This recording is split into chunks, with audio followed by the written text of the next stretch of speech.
Hey guys, it's Low Eco here, or Elise. Today I'm going to be showing you guys how to install a purge valve on your Mustang Ecoboost. It is literally super simple and takes 5 minutes, so let's get started. Alright guys, so the very first thing you're going to want to go ahead and do is order your purge valve. This is the part number.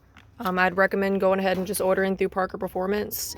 They have literally all things Ecoboost on there, and Josh and Ricardo are awesome, have awesome customer service, and they're just all around great people, so I'd recommend ordering it through them.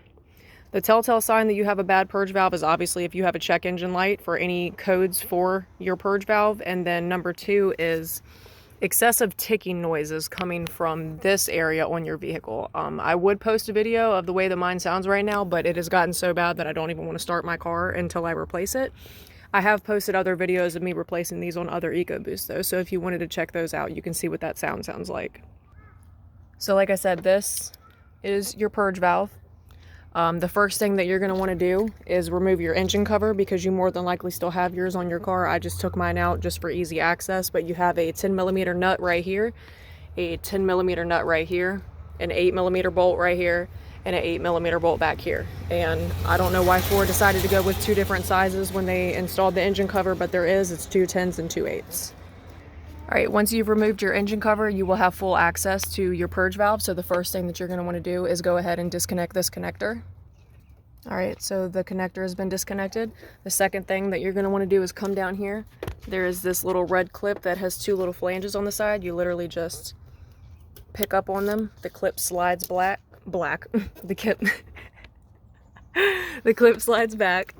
Alright, and then on this connector right here, there's a little black button right here that you do have to push in order to lift it up. You can't just pull it up. You do have to push in this little button right here. Alright, and lastly, if you do have some sort of clip tool or pick, it does make it a little bit easier, but this little green clip right here, you're going to want to get behind it and kind of pry towards you.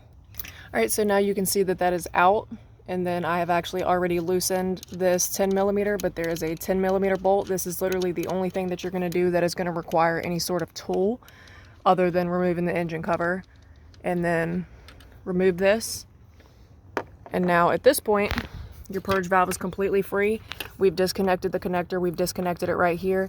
And I need 2 hands. All right, and back to recording. And it literally just comes out just like that. When you are pulling out that green clip, be careful, because it does break very easily. It is very thin plastic. You have got to be careful. All right, and now we're ready to install. All right, so this is the new purge valve going back in reversed order. We're just going to kind of lay it down where it goes. Going to want to slide this in here. And that goes right there. So the new one does come with a new red clip, so you do not have to worry about salvaging that one. But like I said, be careful with the green one because it does break very easily. So that is latched back in. The green clip is put back into where it's supposed to be. I am going to go ahead and start my 10mm bolt. And then we will tighten it down by hand, obviously.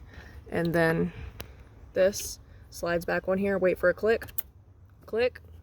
Push this in, boom. Tighten that down, plug your connector back in, can't forget that. Click, boom. You just replace your purge valve. Alright guys, so the last thing you're going to want to do is, if you are tuned by Copper SCT, they do have the option on your tuner to clear your code. Alright, so now that my cob is up and running, you are going to want to back out. Go down to your troubleshooting. You're going to go to read codes just to check and make sure. See, I have a evap purge vapor line restricted or blocked. Shit happens. You're going to want to go up and hit clear codes. Successfully cleared DTCs. Turn your ignition off. And boom. Alright guys, I hope this helps, and I hope it shows you that literally anybody can change a purge valve. See you guys next time.